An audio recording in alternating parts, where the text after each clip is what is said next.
请问美国大使，你来这里做什么？在西方发起的所谓阿拉伯之春的和平演变期间，中文互联网上的恨国党也十分活跃，甚至像模像样的约定在王府井大街聚会，共襄盛举。然而当日只有寥寥数人在现场表演了一通行为艺术，反倒是碰巧出现在现场的时任美国驻华大使洪波培被爱国群众抓了。面对中国民众美国是不是想看中国内乱的质问，洪波培只能敷衍着匆忙离开现场。美西方所期待看到的颜色革命没发生，反倒是让中国民众对美国再度提起了警惕。美国挑拨群众内斗这一套是由国内实践得出的丰富经验，也曾多次成功对外推广，为何到了中国却处处碰壁？美国的历史就是一个成功的逆袭爽剧。作为英国的殖民地，不甘心接受压迫，奋起反抗，成功屠掉反派恶龙，英国赢得独立之后又迅速发展，在19世纪末终成世界第一工业大国。但随着综合国力的增强，美国也由勇士变为恶龙，渴望获得殖民地。然而整个世界早就被欧洲老牌强国瓜分，自然不愿看到美国分一杯羹。但这些老牌强国之间的矛盾比他们与美国的矛盾更加激烈，并且已经走到了战争的边缘。他们都不想与强大的美国过度交恶，使美国倒向对手一边。1914年，第一次世界大战正式打响。战前各国都以为能够速战速决，但结果却是双方势均力敌。战争持续了4年多时间，欧洲各国元气大伤，而美国却在战争早期置身事外，同时与战争双方疯狂贸易，赚得盆满钵满。在战争后期又审时度势加入协议国一方，顺利参与战后分赃，国家实力和国际影响力更上一层楼。在第二次世界大战中，美国又想故技重施，却不料被疯狂的日本拉下水，让美国不得不在没有做好准备的情况下加入战争。不过由于本土孤悬海外的地缘优势，美国虽然被卷入了战争，但也没有遭到多大的破坏，还成为了盟军的后勤基地，工业反倒得到了更好的发展。等到战争结束时，美国的 GDP 占全球的 56%， 黄金储备占全球 75%， 工业产能占 40%， 成为了名副其实的世界第一强国。然而在美国国家的繁荣发展背后，是美国底层工人的血泪。马克思曾在《资本论》中指出，资本来到这世界，从头到脚每个毛孔都滴着血和肮脏的东西。许多人以为这只是在描述资本原始积累时期的罪恶，殊不知如无外力影响，资本对于工人的压榨永远都会是血腥而残酷的。今天的人们在谈起美国工人时，往往以充满羡慕的语气谈论他们完善的劳动保护、严格的8小时工作制、相对较高的工资标准。然而这一切可不是资本主动给予的，资本主义的核心目的就是最大程度的积累资本。资本家在面对工人时，肯定也是希望用最少的工资让他们干最多的事。在这种思想的指导下，早期美国工人的处境比今天备受谴责的血汗工厂还要糟糕得多。美国乡村歌手梅尔崔维斯在1946年发行的歌曲《16吨》中这样描绘当时美国煤矿工人的处境：你装了16吨煤，又得到了什么？日子多过一天，账单多欠一笔，我把魂儿都抵押给公司老板了。为了完成老板规定的任务，他们一天起码要工作15-16个小时，工资却微薄到连养活自己和家人都难。如果因为恶劣的工作环境而遭遇了意外或疾病，就只能去向老板预支工资治疗。到了最后，工人反倒是欠老板一大笔钱，只能将自己的一切都交给老板了。这样的苦难不仅存在于煤矿工人当中，无论从事哪个行业，工人都难逃老板的欺压。为了尽可能的压低成本，美国资本家还会大量使用女工，甚至是童工，因为在工作量相同的情况下，女工和童工的工钱要比男工低得多。至于工人们是否会因为恶劣的工作环境和超出负荷繁重的劳动而导致伤病，城市平民家庭是否会因为收入不足而沦落到饿死的边缘，资本从来不会关心。在资本的眼中，工人不过是耗材，这个死了还会有新的来填补上他的岗位。对于工人来说，更加糟糕的是，尽管他们备受压迫，生活困苦，却往往受限于知识水平和组织能力，很难进行有效的反抗。早期工人运动大多是破坏生产资料泄愤，这对资本家的损失不大，还可以以破坏他人财产为由，给反抗的工人判罪，杀鸡儆猴，让其他工人更加老实听话。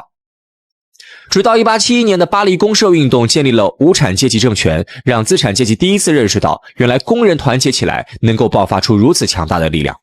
随后在1917年，俄国10月革命取得胜利，并且这一次新生的无产阶级政权顶住了资本主义世界的围剿，建立了社会主义国家。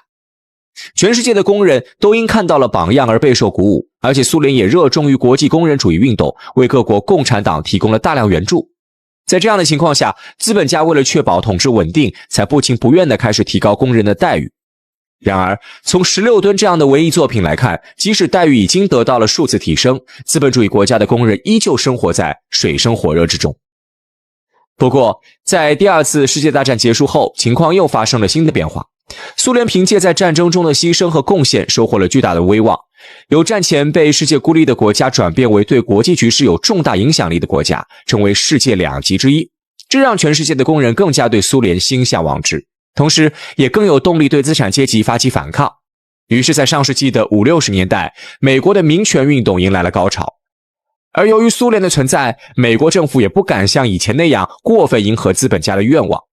而对工人的合理需求视而不见。在工人一轮又一轮的斗争当中，美国逐渐建立起了福利国家制度，算是暂时安抚住了工人的不满。但是美国政府也十分清楚，福利制度并没有解决资产阶级与工人阶级间的根本矛盾。在美国经济发展好的时候，一切好说，一旦面临经济危机，矛盾还是要爆发。而由于资本主义制度下生产社会化和生产资料资本主义私人占有的根本矛盾，周期性经济危机根本无法避免。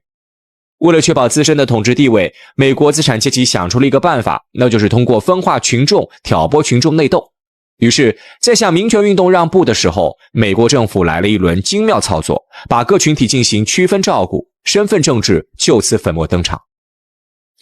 原本这些被照顾的群体，如黑人、女性、同性恋等，都是被压迫者，团结一致的在反对压迫。但是美国政府通过贴身份标签，按身份给照顾政策的方式，破坏了他们的团结。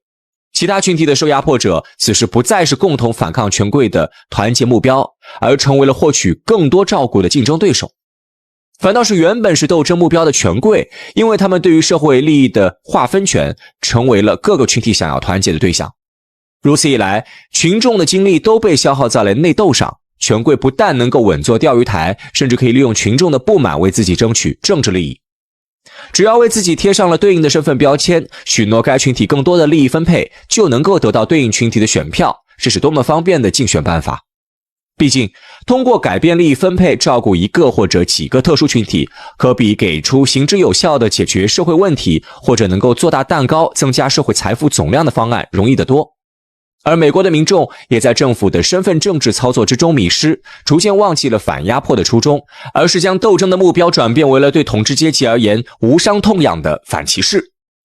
即使在苏联衰落后，美国政府对于国内民众用过就丢、再分配不再注意社会公平的作风，转而开始劫贫济富，减少对企业和富人的税收，削减社会福利，美国民众也没能再团结起来。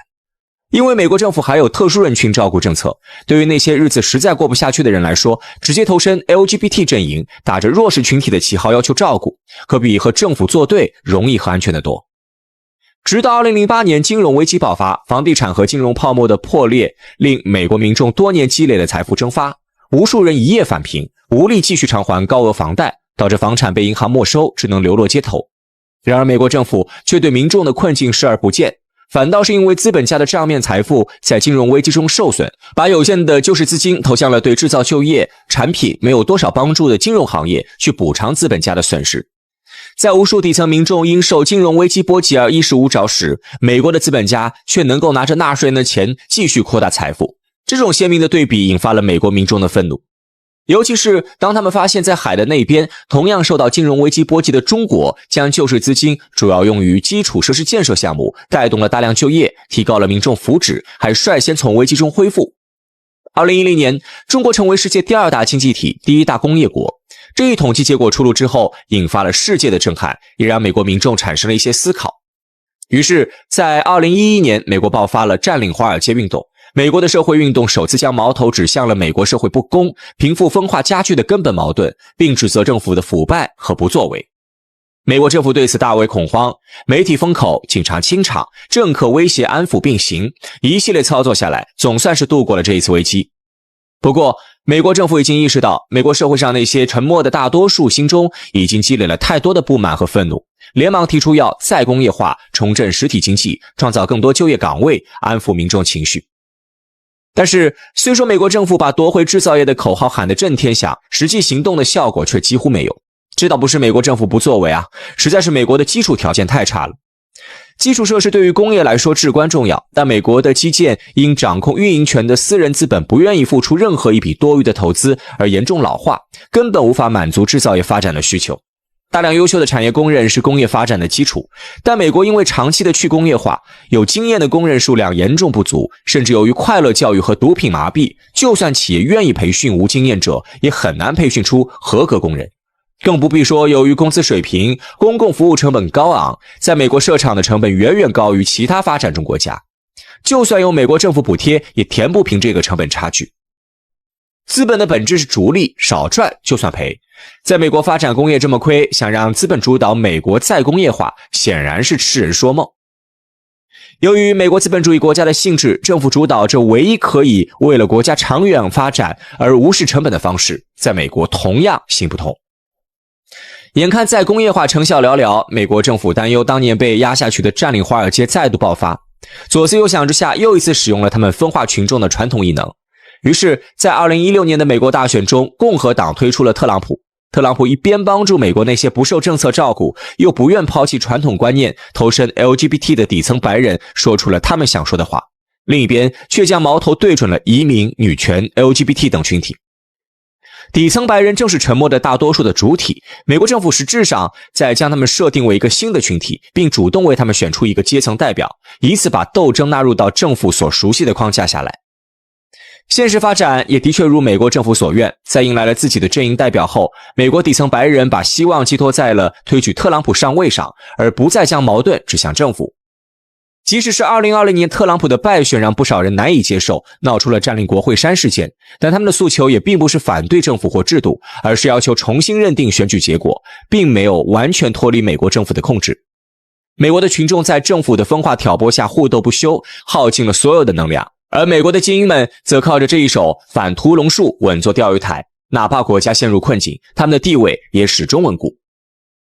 不过，挑拨群众互斗这一手虽然在巩固统治方面起到了神效，但也不是没有副作用的。在社会层面，由于社会根本矛盾没有得到解决，群众的不满事实上在不断积累。美国政府挑拨群众互斗，固然解了统治者的危机，却导致美国的社会撕裂越来越严重。在政府层面，美国政客利用身份政治获取选票的同时，自身也会被身份政治所裹挟，做出不利于美国团结的决策，从而进一步加剧美国社会的分裂危机。国会山事件让世人都认识到了美国社会的撕裂，也令美国分裂成为了热点议题。但是在任何一件事在闹到人尽皆知之前，必然早有迹象。事实上，自从美国开始搞身份政治，政府提案在国会的通过率就不断下降。显然两党之间的分歧正在迅速加深，以至于难以达成共识。美国政府精英当然意识到了其中的问题，但是无论是为了阶级利益还是为了自身选票，他们都不可能放弃身份政治。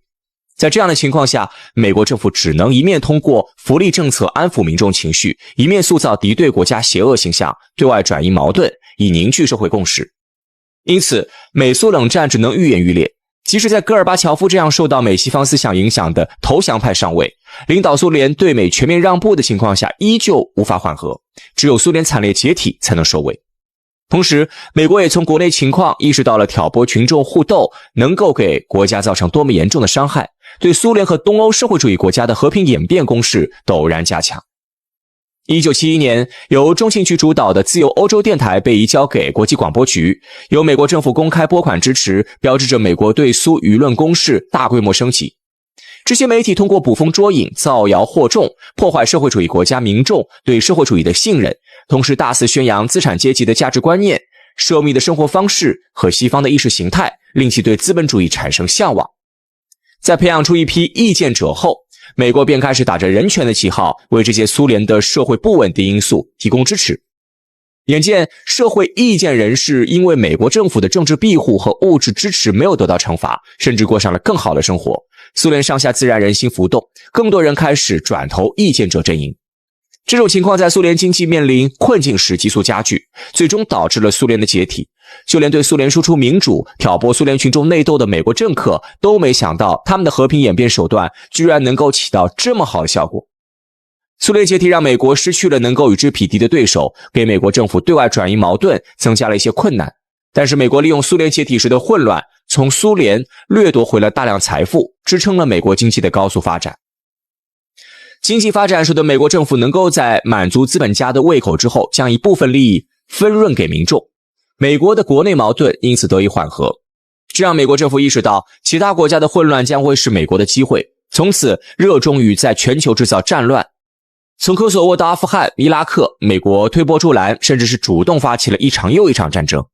然而，由于美国资本日渐贪婪，军工复合体以各种超乎想象的方式吞噬战争经费，美国的战争成本不断飙升，以至于美国通过战争掠夺回的财富甚至还不够美国军队自己造的。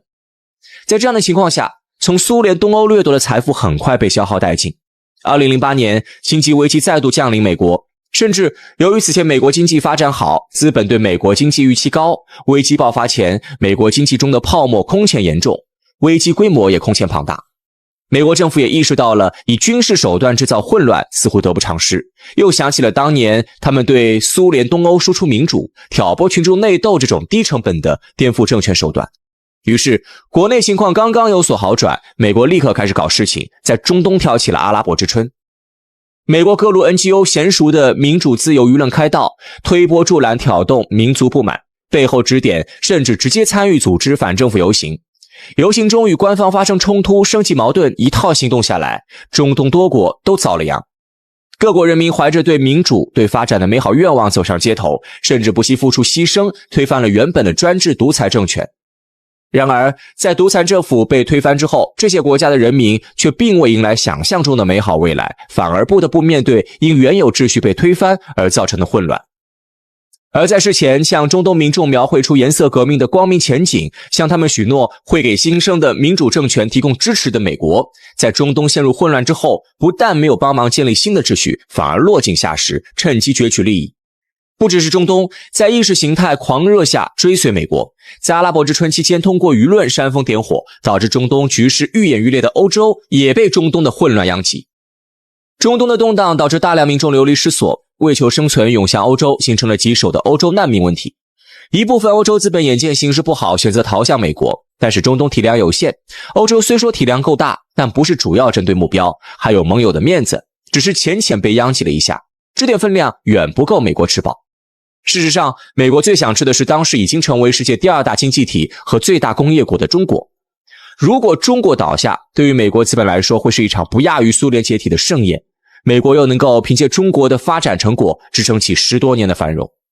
并且实体工业需要稳定，中国这个世界工厂一旦陷入混乱，中国的制造业必然外逃，甚至东南亚的制造业也会因为与中国的地缘关系过近，易受中国动乱影响而出逃。只有在这样的大势之下，美国的再工业化目标才有可能看到成功的希望。在阿拉伯之春期间，中文互联网上的喧嚣声浪比起中东丝毫不显弱势，恨国党们叫嚣着也要在中国举行茉莉花革命，甚至还像模像样的约定了行动的时间地点。等到了革命当日，美西方媒体的记者们按照上级的吩咐，早早在预定地点之一的北京王府井大街等候，准备进行炒作中时，却发现这场在网络上声势浩大，号称是全国100万大串联的革命，真正到场参与的却只有寥寥数人。虽说周围有数千不明真相的群众围观，但围观群众看这些人的表演如看猴戏，丝毫没有加入的意思。记者们拍不出中国革命的材料，又要完成任务，只能按照中东颜色革命的套路一通胡诌，并冒用其他事件的图片来证明中国确实发生了革命。然而因为这些明显的错误，反倒让这些媒体的受众，尤其是中国受众，对美西方媒体的客观性产生了质疑。更加令美国尴尬的是，时任美国驻华大使洪博培在路过现场时，被围观的中国民众抓了个现行。中国民众展现出了高度的政治敏感，毫不客气地质问洪博培为什么会出现在革命现场，是不是想看中国乱？被抓了个现行的洪博培只能一边敷衍，一边匆忙离开现场。这段小插曲被围观群众拍成视频，被传到网络上之后，引发了中国网友的强烈愤慨。大多数人将其视为美国有意在中国制造不稳定的证据。网络上的舆论风潮也从美国引导下的追求民主，转向了民众自发警醒身边人，帝国主义亡我之心不死。在这轮民主输出当中，最受美国期待的中国革命至此彻底宣告失败。事实上，这已经不是美国第一次试图挑起中国内乱受挫，也不是最后一次。在冷战时期，美国的和平演变攻势针对的是整个社会主义阵营。中国作为除苏联之外最大的社会主义国家，自然也是美国的重点针对对象。尤其是在中苏交恶、中美和解、中国改革开放之后，美国渗透中国便利不少。而且在当时的美国眼中，苏联强大和稳定，直接扰乱苏联难度太大，还是先扰乱中国，再将动乱延伸到苏联可行性高。因此，美国的和平演变第一枪其实原本是指向了中国。于是，在20世纪80年代，中国改革计划经济模式的阵痛期，美西方媒体大肆炒作中国崩溃论，美国学者试图从各个角度证明中国的路会越走越糟，从而引发内部恐慌。但令美国没有想到的是，尽管在美西方的渲染下，不少中国民众对未来感到悲观，但中国却始终保持着整体稳定，甚至最后苏联都被忽悠解体了，中国也没跟着混乱崩溃。美国对此十分不解，但对美国威胁最大的苏联已经解体了，美国忙于消化苏联的财富，又认为中国国力完全没法与自身抗衡，懒得继续针对中国，这股歪风暂时退潮。但等到1998年，中国成为亚洲金融危机当中唯一一个让美国资本吃了亏的国家，这让美国又想起了之前没能搞崩中国这件事。于是，在21世纪初，美西方媒体又一次开始鼓吹中国崩溃论，试图以此为先导，让中国民众对国家丧失信心，方便美国在中国策划颜色革命。然而，因为在亚洲金融危机中的胜利，中国民众正对国家的未来充满信心，美国带起的舆论风潮虽然在国际上颇有市场，但在中国的影响甚至远不如上一轮。而对于当时美国来说，比起风头正劲推出欧元准备挑战美元霸权的欧盟，中国实力实在不值一提，并不是他们的主要针对目标，也没太把这场失败放在心上。等到2008年金融危机爆发，美国为自救准备从全球吸血，这一次经济蓬勃发展的中国成为了他们的首要目标。然而，美国对中国进行了2年多的舆论准备，又借着中东阿拉伯之春的势头对中国发难，最终也只造就了一场闹剧。在这之后，美国事实上已经认识到，想要在中国搞和平演变攻势，让崩溃困难重重，也开始将中国视为最危险的对手。但美国到底不死心，依旧不断在国际上抹黑中国，并试图通过互联网影响中国年轻一代的思维方式，在中国埋下和平演变的种子。但是，美国的这些行动不但没能如美国所愿，引发中国年轻一代对政府的质疑，甚至还起到了反效果。在中国高速发展期成长起来的中国年轻人对国家的信任和信心远超之前，面对美国的抹黑攻势，他们不但没有对国家产生质疑，反倒是对美国外交政策感到愤怒。而且，互联网的发展不仅方便了美国的网军在他国搅浑水，也让美国的国内矛盾和美国对他国的种种暴行展现在世人面前。中国的年轻人在看到这一切后，对美国所宣传的人权先锋形象产生更大的质疑。这种质疑在疫情期间，美国不顾民众死活时彻底发酵，转变为对美国社会和政治理念的蔑视。越来越多的中国年轻人开始认为，在所谓的人权领域，是美西方应该向中国学习，而不是相反，并向世界宣传自己的看法。反倒是美国的民众听到了中国的声音，再看看自己生活的现状，觉得中国年轻人的说法很有道理，开始羡慕中国民众的生活，甚至要求美国政府向中国学习。美国政府怎么也想不明白，他们挑拨群众斗群众的手段由美国国内实践发展起来，也有多次对外推广经验，技术水平堪称炉火纯青，为何到了中国却屡屡受挫，甚至于引火烧身？但是这背后的道理其实并不难理解。美国政府挑拨群众斗群众的手段看似高明，究其根本不过是在利用舆论引导民众误解当前困境产生的原因。想要实现其目标，挑起民众互斗，需要满足2个条件：一是大量民众对生活现状不满，寻求变革；二是民众愿意相信美国政府的言论。美国自身作为资本主义国家，阶级矛盾十分严重，社会贫富差距巨大，在上层生活极尽奢侈享受的同时，底层还有人在受饥饿的困扰，民众对现状的不满本就拉满。而美国名义上是言论自由，实则发声的渠道都在资本的掌控之下，美国民众能够听到的都是资本想让他们听到的声音，自然也只能相信这些话。因此，美国政府通过社会数次挑起群众内斗的过程十分顺利。在对东欧、苏联搞和平演变的时候，这些国家正因为斯大林模式的僵化经济发展停滞，又因为军备竞赛消耗了过多的资源，陷入经济困境，民众同样对生活不满，改革呼声响彻全国。此时，美国以世界第一大经济体的身份，向东欧和苏联的民众宣扬资本主义的优越性，也能够博得他们的信任。中东的阿拉伯之春是中东国家政权普遍专制独裁，民众本就对政府就不满。何况当时正值中东被经济危机波及，生活状况更加艰难。此时美国振臂一呼，支持中东民众打倒专制独裁，正是替中东民众说出了心里话。然而，当美国对中国发动民主攻势时，中国虽然存在一些问题，但我们正在想办法改善和解决问题，并且起到了一定的效果，人民生活幸福感较强。所以比起美国虚无缥缈的许诺，中国民众更愿意抓住眼前能看到的发展，故而始终坚定拥护党的领导，让美国的阴谋难以得逞。尤其是在看到那些民主改革的国家改革后的惨状之后，中国民众更是早已认清了美式民主的虚伪，不再相信美国的谎言。美国挑拨群众互斗的两个条件在中国都得不到满足，挑起颜色革命的阴谋自然无法得逞。至于美国遭遇反噬，原因就更简单了。说到底，美国挑拨群众斗群众依靠的是谎言，而谎言不可能永远遮蔽真相。中国年轻人为美国针对中国感到愤怒，向世界揭开了美国的谎言。美国建立在谎言体系下的群众互斗保权贵安宁的稳定，自然会土崩瓦解。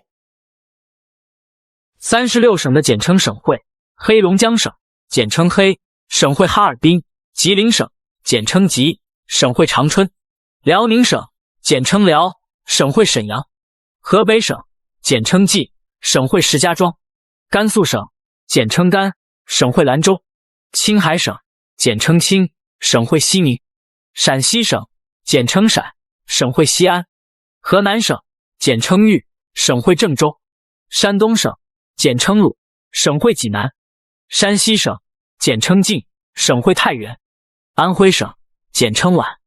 省会合肥。湖北省，简称鄂；省会武汉。湖南省，简称湘；省会长沙。江苏省，简称苏；省会南京。四川省，简称川；省会成都。贵州省，简称黔；省会贵阳。云南省，简称滇；省会昆明。浙江省，简称浙；省会杭州。江西省，简称赣；省会南昌。广东省，简称粤；省会广州。福建省，简称闽；省会福州。台湾省，简称台；省会台北。海南省，简称琼；省会海口。新疆，简称新；省会乌鲁木齐。内蒙古，简称蒙；省会呼和浩特。宁夏，简称宁；省会银川。广西省，简称贵；省会南宁。西藏，简称藏；省会拉萨。北京市，简称京；省会北京。上海市，简称沪；省会上海。天津市，简称津；省会天津。重庆市，简称渝；省会重庆。香港，简称港；省会香港。澳门，简称澳；省会澳门。你们都是哪里的呢？